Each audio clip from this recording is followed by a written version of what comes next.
Welcome everyone to my channel. Welcome to everyone. আমি আমার চ্যানেলে প্রত্যেককে স্বাগত জানাই। তো আজকে আমরা ডাইরেকশন এবং ডিস্টেন্সের যে সমস্ত প্রবলেম হয় সেগুলো আমরা চারখানা প্রশ্ন নিয়েছি, চারখানা প্রশ্ন আলোচনা করব।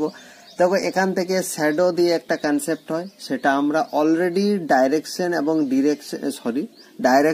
ডিস্টেন্স থেকে যত রকমের প্রশ্ন হয় আমি টাইপ ধরে ধরে সাথে ইনক্লুডিং যে শ্যাডো প্রবলেম গুলো হয় সবগুলো আমি আলোচনা করেছি। আলাদা প্লে লিস্ট করা আছে, ভালো করে ভিজিট করে নিও। এখন আমরা জাস্ট অনেকদিন আগে যেহেতু আমরা এগুলো আলোচনা করেছি, তো যাতে ভুলে না যায় সেজন্য রিভাইজ করার জন্য প্র্যাকটিস করছি। ঠিক আছে, তো এই ভিডিওটা যাদের ক্লিয়ার আছে, কনসেপ্ট যাদের ক্লিয়ার আছে তাদের জন্য এই ভিডিওটা।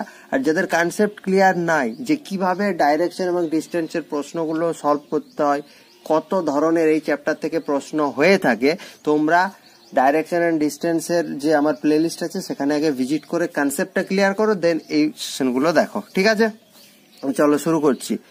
প্রথম প্রশ্নটা দেখো, বলেছে Ram is facing north west. He turns in clockwise direction by 90 degree, then 180 degree in the anti-clock direction and then another 90 degree in the same direction. Which direction is he facing now? এটা দেখো SSC প্রশ্ন 2002। তাহলে এই টাইপের প্রশ্নগুলো solve করার সব থেকে ইজি ট্রিক্স হচ্ছে তুমি সাথে সাথেই যেমন যেমন প্রশ্নে বলেছে তুমি তেমন তেমন করতে যাও। ঠিক আছে, দেখো ফেসিং নর্থ ওয়েস্ট, তাহলে এটা নর্থ, এটা সাউথ, এটা ইস্ট, এটা ওয়েস্ট। তাহলে ফেসিং নর্থ ওয়েস্ট মানে হচ্ছে এই বরাবর, এটাই তো নর্থ ওয়েস্ট, মাঝ বরাবর, এটা হচ্ছে north west. Here turns clockwise direction by 90 degree, মানে ঘড়ির কাঁটার দিকে 90। তাহলে দেখো এই আমরা জানি প্রত্যেকটা 90, এটা 90, এটা 90, এটা 90, এটা 90, সেজন্য 360 হয়। এবং এইখানটা হচ্ছে 45। নর্থ আর নর্থ ওয়েস্টের মাঝখানে অ্যাঙ্গেল 45। ঠিক আছে, ওয়েস্ট আর সাউথ ওয়েস্টের মাঝখানে অ্যাঙ্গেল 45, প্রত্যেকটা 45, 90 এর অর্ধেক করে। তাহলে he turns clockwise direction by 90 degree, অর্থাৎ ওর মুখ আছে নর্থ ওয়েস্ট, এখান থেকে ঘড়ির কাঁটার দিকে 90।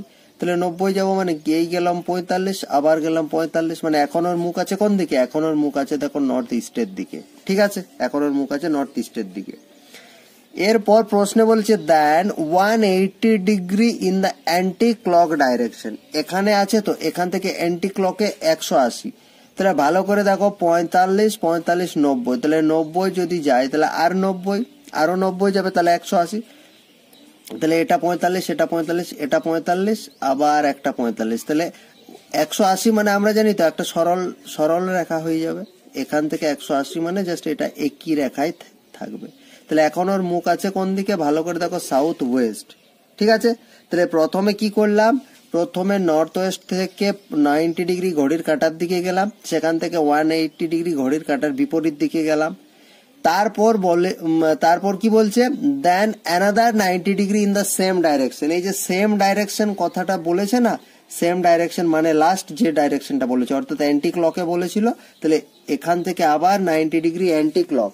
তাহলে এখান থেকে এই হচ্ছে 45, আবার এই হচ্ছে 45, মানে টোটাল 90। এখান থেকে এইটুখানি টোটাল 90। তার মানে এখন ওর মুখ কোন দিকে আছে? এখন ওর মুখ আছে সাউথ ইস্ট ডাইরেকশনে, এবং রিকোয়ার্ড অ্যান্সার হচ্ছে এটাই। ঠিক আছে, which direction is he facing now? তাহলে he is facing now towards south east direction. ঠিক আছে, এখনো সাউথ ইস্টের দিকে মুখ করেছে। অপশন ডি সঠিক উত্তর হয়ে যাচ্ছে। ঠিক আছে, চলো পরের প্রশ্ন দেখো। পরের প্রশ্নে আগে আমরা ডায়াগ্রামটা তৈরি করে নেব, না নয়তো কোশ্চেনটা আবার রিপিট করে পড়তে হবে। রাম গোজ 15 মিটার নর্থ, তাহলে নর্থ, এটা সাউথ, এটা ইস্ট, এটা ওয়েস্ট। তাহলে নর্থের দিকে 15 মিটার, তাহলে ধরে নিলাম এইটা নর্থ, এইটা 15। He turns right and walks 20 metre, তাহলে এখান থেকে রাইট, এইটা 15 হলে এখান থেকে রাইটে কত যাচ্ছে? Then he turns right and walks 20 metre, তাহলে এইটা হচ্ছে 20। ঠিক আছে, রাইটের দিকে 20 যাচ্ছে। Then again turns right and walks 10 metre, তাহলে এখান থেকে যদি রাইটে মুভ করে তাহলে এদিকে মুখ আছে, এখান থেকে রাইট হবে এদিকে, এবং কত যাচ্ছে? 10 মিটার। দেখো এইটা হচ্ছে 15, তাহলে এখানে যদি টাচ করাই তাহলে 15 হবে, কিন্তু ও এসছে 10, মানে আমি 5 একটু বাদ দিয়ে দিলাম, মানে 10 মানে অ্যাপ্রক্সিমেট এখানে রাখলাম।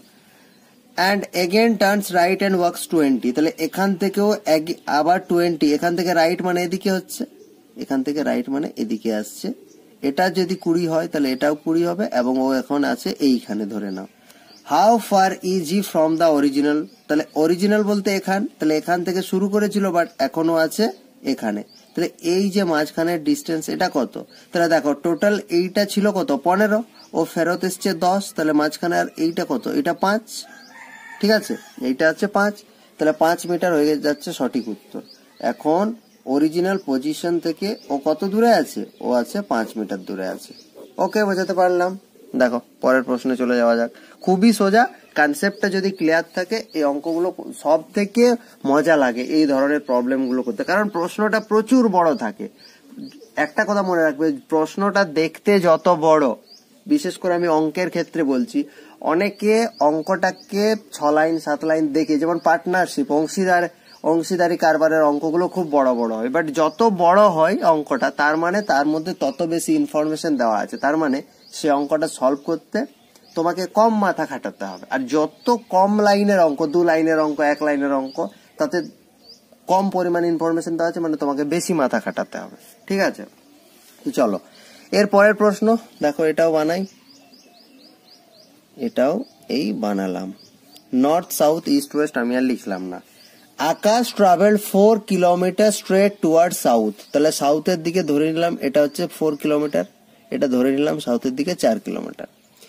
হি turned left and travel 6 kilometre, দেখো যেহেতু ওর মুখটা সাউথের দিকে আছে তাহলে ওর লেফট মানে হবে এদিকে, তাহলে লেফটের দিকে কত গেছে? Left and travel 6 kilometre. এইটা যাদের প্রবলেম হয় যে নর্থ, যখন আমার মুখটা নর্থে থাকবে তখন আমার এটা লেফট এটা রাইট, বাট যখন আমার মুখটা সাউথের দিকে থাকবে তখন আমার লেফট আর রাইটটা উল্টো হয়ে যায়, এইটা আমার হয়ে যায় লেফট, এইটা হয়ে যায় রাইট। যদি কারো প্রবলেম থাকে তুমি খাতাটাকে ঘুরিয়ে এরোটা তোমার মুখের সামনে সোজা সোজা রাখবে, দেখবে বুঝতে পারবে। ঠিক আছে, সব থেকে বেশি এটা প্রবলেম হতো ওই দেখবে আয়ন বায়ু, মেরু বায়ু, ভূগোলে থাকতো না আমাদের, আয়ন বায়ু দক্ষিণ গোলার্ধে বাঁকছে বাট উত্তর গোলার্ধে ফেরেল সূত্র অনুযায়ী ডান দিকে বাঁকছে, ঠিক আছে, এবং দক্ষিণ গোলার্ধে বাঁ দিকে বাঁকছে, এইটা আমার সব থেকে বেশি প্রবলেম হতো তখন আমি ওরকম করে করতাম, খাতাটাকে উল্টে আমার ওই যে এরোটা আছে না, এই এরোটাকে আমার মুখের সাথে অ্যালাইন করতাম, তাহলে আমার আর ভুল হতো না। ঠিক আছে, তো যাই হোক, ট্রাভেল 6 কিলোমিটার, লেফটে মুভ করলো, লেফটে মুভ করে 6 কিলোমিটার ট্রাভেল করলো। Then turn right and travel 4 kilometre straight, এখান থেকে রাইটে ট্রাভেল করছে, তাহলে এই দিকে মুখ হলে এটা রাইট হচ্ছে, এটা এইদিকে কত যাচ্ছে? এদিকে আবার 4 কিলোমিটার যাচ্ছে, তাহলে ধরে নিলাম এইখানে এখনো আছে, এইটা হচ্ছে 4। এরপর বলেছে how far is he from the starting point. ভালো প্রশ্ন, স্টার্ট করেছিল এখান থেকে, ফাইনাল আছে এখানে, এই ডিস্টেন্সটা বের করতে হবে, লাইনটা বাঁকা হয়ে গেল, এই ডিস্টেন্সটা বের করতে হবে। তাহলে দেখো আমি এইভাবে তো ডিস্টেন্সটা বের করতে পারবো না, এটাতে আমাকে পিথাগোরাসের সূত্র কাজে লাগাতে হবে, এটাতে আমাকে পিথাগোরাসের সূত্র কাজে লাগাতে হবে। তাহলে একটা ভালো করে জিনিস ভাবো, এইটা আমার চাইছে, ঠিক আছে, তাহলে এই যে এই লাইনটা ছিল, তাহলে এইটা আগে আমাকে বের করতে হবে। ঠিক আছে, আমার এইটা অতিভুজ, ধরে এইটা একটা সমকোণী ত্রিভুজ হয়ে গেল, এইটা অতিভুজ, তাহলে অতিভুজ আমাকে বের করতে হবে। তাহলে আমরা সবাই জানি অতিভুজ স্কোয়ার ইকুয়াল টু লম্ব স্কোয়ার প্লাস ভূমি স্কোয়ার, তাহলে লম্ব আর ভূমি আমাকে বের করতে হবে। দেখো এইটা ভূমি ধরে নাও, তাহলে ভূমিটা দেখো এইখান থেকে এইটা যদি 6 হয় তাহলে এটার সাথে তো এটা সমান, তাহলে এটা 6 হলে এটাও 6 হবে, একটা জিনিস গেল।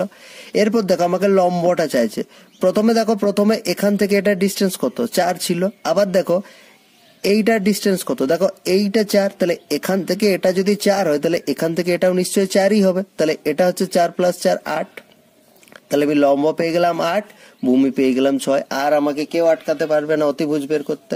তাহলে হাইপোটেনাস স্কোয়ার ইকুয়াল টু হচ্ছে তোমার perpendicular square plus base square, লম্ব স্কোয়ার প্লাস ভূমি স্কোয়ার।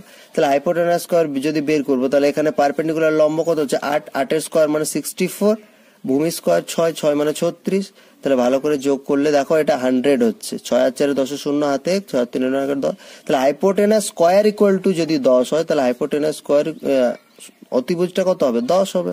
ঠিক আছে, অতিভুজটা 10 হবে, তাহলে দেখো অপশন বি 10 কিলোমিটার।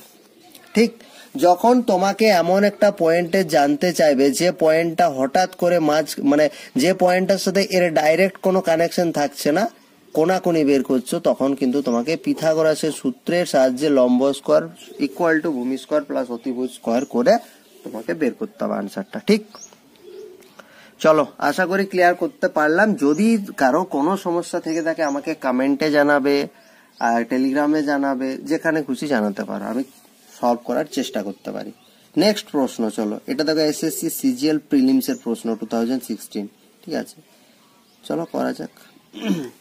দেখো বলেছে রুমা ওয়াক 10 কিলোমিটার সাউথের দিকে ও এসছে 10 কিলোমিটার, এই ধরে নিলাম আমি সাউথের দিকেও 10 কিলোমিটার এসছে। And turned right walked 5 kilometre, এখান থেকে রাইট, তাহলে রাইট যাবে মানে এই দিকে যাবে, 5 কিলোমিটার এসছে রাইটের দিকে। ঠিক আছে, আমি আবার বললাম দেখো মুখটা নিচের দিকে আছে, মুখ ওপরের দিকে থাকলে রাইট এদিকটা হতো, বাট যেহেতু মুখটা নিচের দিকে আছে উল্টে যাবে, রাইট এদিকে হবে। তাহলে রাইট হলো walk 5 kilometre. Again she turned right and walk 10 kilometre, এখান থেকে রাইট যদি হয় তাহলে এখান থেকে উপর দিকে 10 কিলোমিটার। তাহলে দেখো এখান থেকে এটা যদি 10 হয় তাহলে এখান থেকে লাইন পর্যন্ত 10 কিলোমিটার হবে। তাহলে again she turned right and walk 10 kilometre. Then she turned left and walk 10 kilometre, এখান থেকে আবার লেফটে যাবে, তাহলে যেহেতু মুখ ওপরের দিকে আছে লেফট এই দিকে, তাহলে লেফটে কত যাচ্ছে, লেফটে 10 কিলোমিটার যাচ্ছে। Then she turned left and walk 10 kilometre. প্রশ্ন এবার জানতে চাইছে how many kilometre will Ruma have to walk to reach the starting point. Ruma start করেছিল এখান থেকে, ও আছে এখন এখানে, তাহলে এখান থেকে ওকে কত কিলোমিটার যেতে হবে যাতে করে সে স্টার্টিং পয়েন্টে পৌঁছতে পারে। খুবই সোজা, আমরা জানি এখান থেকে এইটা কত 10, এখান থেকে এইটা 10, এখান থেকে এইটা কত, দেখো এখানে 5 এসেছিল, তাহলে এইটা যদি 5 হয় এটাও 5ই হবে, তাহলে 10 প্লাস 5 ইকুয়াল টু কত, 15 কিলোমিটার। তাহলে ও এখন বর্তমানে যে জায়গায় আছে সেখান থেকে ওকে যদি আবার স্টার্টিং পয়েন্টে যেতে হয় ওকে 15 কিলোমিটার যেতে হবে। প্রশ্ন এটাও চাইতে পারতো যে কোন দিকে কত যেতে হবে, কোন দিকে যেতে হবে, তাহলে ও এখন আছে এদিকে মুখ করে, তাহলে ওকে আবার কি ইস্টের দিকে যেতে হবে 15 কিলোমিটার, এরকমও জানতে চাইতে পারে। ঠিক আছে, সব ঘাবড়ানোর কিছু নাই, ভালো করে প্রশ্নটা বুঝবে, কি জানতে চাইছে, কোন কোন ডেটা দেওয়া আছে সেগুলোকে ইনক্লুড করে পিকচারটা যদি মাথার মধ্যে চলে আসে তাহলে এটার আনসার তাড়াতাড়ি বেরিয়ে যাবে। ঠিক আছে, ওকে, আজকে এ পর্যন্ত, আবার পরের দিন দেখা হচ্ছে অন্য কোনো কনসেপ্ট নিয়ে। ততক্ষণ ভালো থাকুন, সুস্থ থাকুন, আর ভিডিও ভালো লাগলে চ্যানেলটা সাবস্ক্রাইব করুন আর এগুলো শেয়ার করে দেবেন। Thank you, have a good day.